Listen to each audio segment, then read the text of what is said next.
안녕하세요. 동물돋보기입니다. 다윈의 진화론에 의하면 인간 또한 끝없는 진화와 발전에 의해 지금과 같은 모습을 갖추었다고 합니다. 하지만 동물들과 너무도 차이나는 월등한 지능을 보면 인간은 무언가 특별한 존재가 아닐까 하는 생각이 드는 것도 사실이죠. 그런데 여기 인간들 뺨치는 고차원의 문화를 즐기고 지능을 넘어 지성의 차원에서 연구되는 특별한 동물이 있습니다.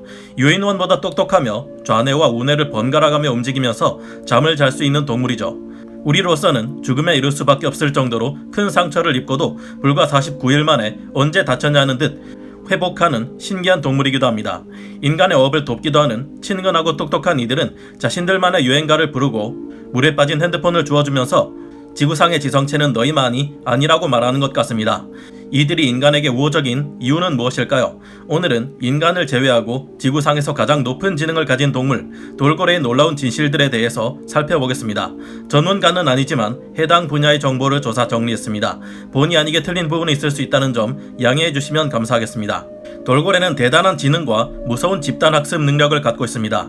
돌고래는 귀여운 외모와 울음소리, 인간에게 친근한 태도를 보여주는 동물로 많은 사람들의 사랑을 받고 있는 동물입니다. 전혀 닮지 않은 것 같지만 사실 돌고래와 가장 가까운 육상동물은 하마라고 합니다. 돌고래는 대형 육식 동물인데도 불구하고 인간에게 우호적이며 야생에서 만날 수 있는 돌고래들도 많은 이들이 대체로 인간을 무서워하지 않고 호기심의 대상으로 여기는 신기한 이들인데요. 제가 해양경찰에서 복무할 때도 직접 보지는 못했지만 해경 친구들과 해군에 있는 친구들에게서 이들의 이야기를 들을 수 있었습니다. 야생 돌고래 수십 마리가 큰 배 바로 앞에서 빠르게 헤엄치며 점프하는 모습은 정말이지 넋을 잃게 만드는 장관이며 자연의 경이로움을 느낄 수 있는 순간이라고요. 놀랍게도 돌고래들의 이런 행동 또한 다 계산이 깔려있는 행동이라고 합니다. 배전에서 물길을 타며 이동하면 그만큼 에너지 소모를 줄일 수 있기 때문이라고 하는데요. 새끼를 데리고 있는 어미 돌고래는 항상 자신의 새끼를 측면에 두는데 이는 천적에게서 새끼를 보호하기 위함이기도 하지만 어미가 가른 물살이 새끼 추진력에 도움을 주기 때문이라고 합니다. 장거리 항해에서 새끼는 쉽게 지치고 무리해서 뒤처질 수 있기 때문에 어미 돌고래는 이런 방법을 자주 쓴다고 하네요. 돌고래는 굉장히 지능이 높은 동물입니다. 스웨덴의 한 스타트업에서는 인공지능을 이용해 2021년까지 돌고래 언어를 해독하기 위한 프로젝트를 진행하고 있는데요. 연구 결과 이들은 정말로 대화를 하고 있으며 상대방의 말이 끝날 때까지 기다렸다가 자신의 의견을 이야기하는 매너까지 보여주었다고 합니다. TV에서 볼 수 있는 우리 인간들의 토론을 보아도 툭하면 상대방의 말에 끼어들 때가 많은데 부끄러워집니다. 돌고래들은 상당한 수준의 개념도 이해하고 있는 것을 연구에서 확인할 수 있었다고 하는데요.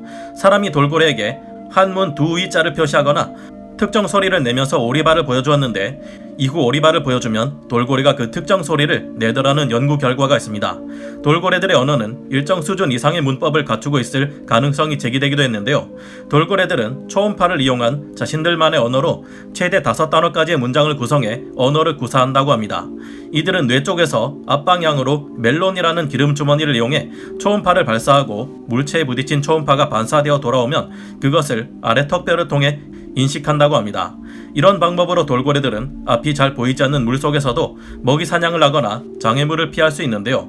초음파를 이용하면 물속의 물질이 어떤 물질인지 구분이 가능하다고 합니다. 돌고래는 음파 능력이 뛰어나 현재 군대의 수중 레이더인 소나로도 구분하기 힘든 물체를 쇠인지 나무인지 플라스틱인지 구분해낼 정도로 정밀한 감각을 지녔다는데요. 초음파를 강하게 쏠 경우 일부 먹잇감을 실신시킬 수도 있으며 어미가 새끼를 훈계할 때도 이 같은 방법을 쓴다고 합니다. 돌고래들은 서로에게 이름을 지어주고 이름으로 부르고 있으며 20년이 지나도 다른 돌고래의 이름을 기억하고 있다고 합니다. 어미 돌고래가 태교를 할 때면 출산 2주 전부터 특유의 휘파람 소리를 내는데 혹시 태어날 새끼에게 혼란을 줄까봐 다른 돌고래들은 이때 휘파람 소리를 자제한다고 합니다. 돌고래들은 범고래와 마찬가지로 혀를 내두르게 하는 집단 학습 능력을 가지고 있기도 합니다. 이들은 적을 때는 10마리도 되지 않지만 많을 때는 4,000마리에서 5,000마리가 넘는 거대한 집단을 형성해 생활하기도 하는데요. 다른 고래들이 그러하듯이 돌고래들도 무리별로 몇 달마다 유행가를 바꿔가며 부르고 수족관 내의 한 돌고래가 공기방울 묘기를 터득하자 한 수조 안의 돌고래들이 모두 이를 따라한 적도 있습니다. 해파리를 꼬리로 쳐가며 축구를 즐기기도 하고 두 돌고래가 해초를 잡고 양옆에서 잡아당기며 줄다리기를 하는 모습도 포착되었습니다. 단체로 서핑을 즐기는 듯한 모습도 발견되었고요. 이들은 해파리를 사냥할 때 독이 있는 촉수를 피하고자 산호를 주둥이에 끼고 방패 삼아서 해파리를 사냥하기도 합니다. 그리고 이 모습을 본 다른 돌고래 무리 전체가 금세 이걸 따라해서 해파리의 씨를 말리듯 사냥했다고 합니다. 이들의 응용력을 보여주는 놀라운 일화도 있는데요. 미시시피 포유류 연구기관에서는 켈리라는 돌고래에게 자기 우리에 떨어진 쓰레기들을 주워오면 보상을 해주는 연구를 진행했다고 합니다. 켈리는 이것을 몇 번 반복하더니 아하! 어차피 갖다 줄 때마다 먹을 거 주는데 개수가 중요하지 크기는 상관없잖아 하는 생각을 했는지 큰 쓰레기를 여러 조각으로 찢었다고 합니다. 그리고 쓰레기를 바로 갖다 주는 것이 아니라 바위 밑에 저장해 두고 하나씩 갖다 주어서 많은 먹이를 오랫동안 먹을 수 있었다고 하네요. 하지만 더욱 신기한 부분은 따로 있는데요. 돌고래는 우리 인간과 달리 좌뇌와 우뇌를 따로 사용할 수 있다는 것입니다. 사람은 좌뇌와 우뇌가 뇌량이라는 굵은 신경 다발로 연결되어 있어서 두 뇌가 늘 같이 활동하는 반면 돌고래는 이런 연결 구조가 거의 없다고 합니다. 이를 이용해 돌고래들은 활동을 하면서도 한쪽씩 뇌를 번갈아 가며 잠재울 수 있다고 하는데요. 이들은 폐호흡을 하는 만큼 주기적으로 물 밖으로 나와 주어야 하는데 그렇다고 잠을 안 잘 수는 없으니 이런 식으로 진화했다고 합니다. 돌고래들은 약 5분에서 10분마다 양쪽 뇌를 한 번씩 깨우고 재우고 하는 것을 끊임없이 반복하며 눈도 한쪽만 감고 잔다고 합니다. 이처럼 무리가 잠을 잘 때는 일부 몇 마리가 보초로 나서서 천적의 습격을 날린다고 합니다. 돌고래들은 놀라운 회복력을 가지고 있습니다. 돌고래는 단단한 주둥이를 가지고 있으며 빠르게 이동할 수 있어서 박치기를 통해 어지간한 소형 상어들을 제압하기도 합니다. 하지만 거대한 백상아리의 공격은 이들에게도 목숨을 위협할 만큼 치명적인데요. 어느 날 백상아리에게 공격당해 한 돌고래가 30cm가 넘는 큰 상처를 입는 일이 일어났습니다. 우리 인간이 보기에는 출혈과 감염 등으로 인해 도저히 이런 상태에서 살아남을 수 없을 것 같은데요. 그런데 공격당했던 돌고래는 5일째에 3살이 돋아나더니 20일쯤부터는 상처가 다치기 시작했습니다. 그리고는 49일이 지나자 언제 다쳤냐는 듯이 흉터마저도 깜짝같이 사라졌다고 하는데요. 어떻게 이게 가능할까요? 미국의 조지타운 대학 이식연구소의 마이클 자슬로프 박사는 이런 돌고래의 치유력은 그들이 깊이 잠수할 때 몸에서 일어나는 현상과 관련이 있다고 말했습니다. 이들은 깊이 잠수할 때 산소 소비를 줄이기 위해 몸의 구석구석으로 보내는 혈액을 차단하는 잠수 반사 행동을 일으킨다는데요. 이 현상을 통해 출혈을 줄이고 고통을 차단할 수 있다고 합니다. 게다가 돌고래의 체지방에는 이소길초산이 들어있어 상처 부위에 2차 감염을 막아준다고 하는데요. 이런 치유 방식은 포유동물의 태아가 자궁 안에서 자신을 스스로 치유하는 방식과 닮았다고 합니다. 여기까지 밝혀냈지만 아직 이와 관련한 신경학적, 생리학적 메커니즘은 밝혀내지 못했다고 하네요. 그렇다면 돌고래가 인간에게 우호적인 태도를 보이는 이유는 무엇일까요? 돌고래들은 위험에 빠진 사람들을 도와주기도 합니다. 상어의 위협으로부터 사람들을 지켜주기도 하는데요. 해외의 미스버스터즈라는 방송에서는 백상아리에게 미끼를 던져주자 순식간에 상어가 이를 덮쳤는데 옆에 돌고래 모형을 던져주었더니 물러나는 모습을 보이기도 했습니다. 다시 돌고래 모형을 치우자 바로 미끼를 낚아채는 것을 보면 돌고래의 천적으로 여겨지는 백상아리조차 돌고래들을 경계하고 두려워한다는 것을 알 수 있습니다. 또한 미국의 유명한 원로 배우인 딕 반 다인이 서핑 도중 바다 밖으로 떠내려가는 일이 생겼는데요. 난처한 상황이었지만 이때 돌고래가 다가와 해변까지 자신을 밀어서 구해주었다고 합니다. 물에 빠진 휴대폰을 주워서 갖다주는 돌고래를 보면 얘가 사람인지 동물인지 헷갈릴 판인데요. 돌고래들이 어부들을 도와준 적도 있습니다. 어느 날 남아공의 먼바다에서 정어리를 배불리 먹은 돌고래들이 얕은 해안 쪽으로, 그것도 어민들이 그물과 작사를 들고 대기하고 있는 쪽으로 남은 정어리들을 몰아주는 일이 있었는데요.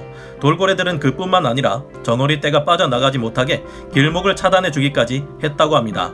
어민들 입장에서는 굉장히 고마운 일이긴 한데 왜 돌고래들은 이런 자원봉사를 하는 걸까요? 이런 태도의 원인은 크게 두 가지로 학자들은 분석하고 있습니다.